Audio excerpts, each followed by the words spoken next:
So about a year ago, I made a hot sauce called 13 Deaths, and that's because I put 13 Carolina Reapers in each 32-ounce mason jar.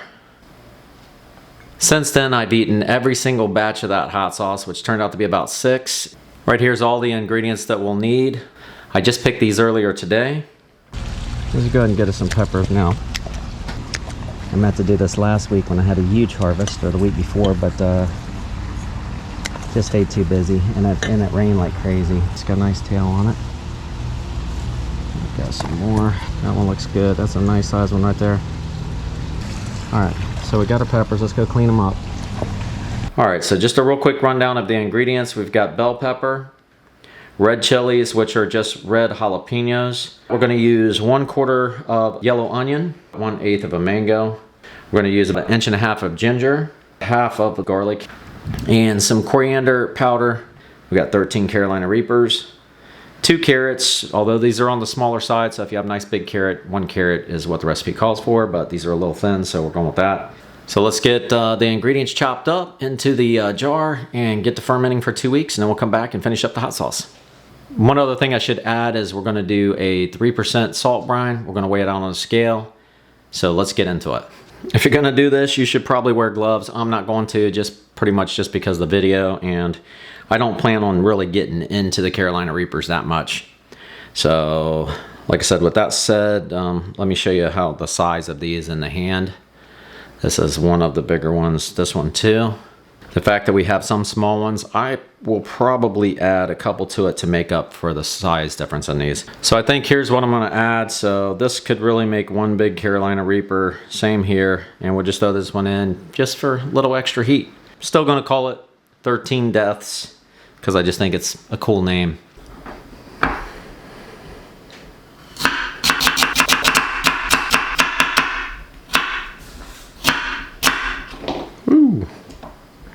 Gotta admit, it's kind of painful watching the cutting marks go into the board after making it, but that's okay.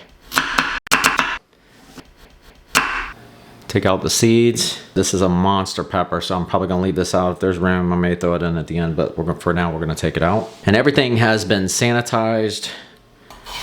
I don't play around with that. I'm kind of a germaphobe, so fermentations, just to begin with, seemed kind of very, very gross to me until I started doing it, and then now you really think about it, that's how we survived for a long time without refrigerators, and tons of things we eat and drink today are fermented. So the reason why I'm using red bell is kind of not only like a filler or something to thicken it up where it gives us some body, but red bell because I want to keep that red color.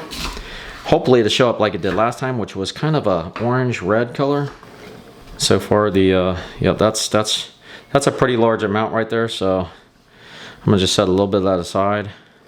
So here we are so far, looking pretty. Let's get the red jalapenos. I grew jalapenos from seeds that came from a jalapeno from the store. So that's why I think we got such crazy odd shapes and whatnot, but they taste good, and quite honestly, man, they're pretty damn spicy. So I'm gonna take a look inside here. Aren't the colors beautiful? Shall we go with the Carolina Reapers? I'm definitely gonna have to get something to smash these down to make the room. You definitely want to at least cut the peppers open. You want your salt brine to get down inside the pepper. Let's get to smashing. Oof, man, those peppers got a kick to it. Wow. And we're going to use about 1/4 of the onion. Let me go grab a peeler so we can do the garlic and mango. Probably should just peel this with the peeler. Here's the mango that we're going to use. What I had written down in my recipe is 1/2 inch of ginger, which I'm going to call that about 1.5 inches. Might be 2, but that's all right. Ginger's good. So you could probably leave some of the skin. Skins probably have a ton of lactobacillus. That's all right. Like I said, I'm a bit of a germaphobe, so the cleaner the better for me.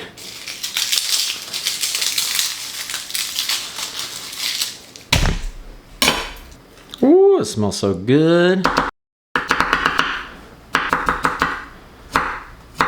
1 tablespoon of ground coriander.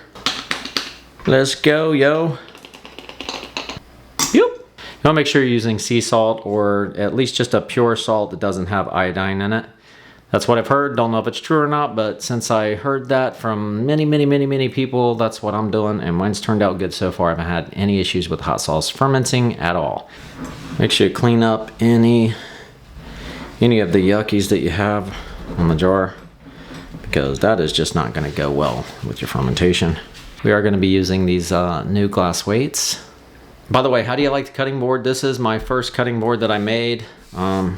I'm not totally inexperienced. I do have a company called Kingpin Cameras, and we make wooden pinhole cameras. If that's something you're interested in, I'll leave a link right here for you to check it out. If you're just here for hot sauces or recipes or gardening, then cool, welcome, appreciate it. And I'm new to gardening. This is my 2nd year, so I made some hot sauces last year, grew my own peppers, and I just fell in love with it. And this year I started with some more crops other than peppers. And if you're interested in that, make sure you subscribe, check out some of my other videos. I just use this because it's pretty, and it holds the salt. All right, so we're on grams. I've already brought out 1 bottle of purified water, which we're going to use because I'm not in the kitchen, I'm in my office space. So, I'm going to try out these new fermentation lids. All right, so here we go. This one is full, so let's see how many grams it is. So our weight is at 1,214 grams, so we're going to go 1,214 times 0.03, because we're going to do a 3% salt brine. So we're going to put 36.5 grams of salt in it. Going to put our dish on here. All right, so we've zeroed the weight of the dish on here, so we're showing 0 grams. Okay, we're 23. There's 29. 35. We're going to switch over to the sprinkle side because we're at 36. All right, so we're going to take our 36 grams of sea salt. Going to add it to the water.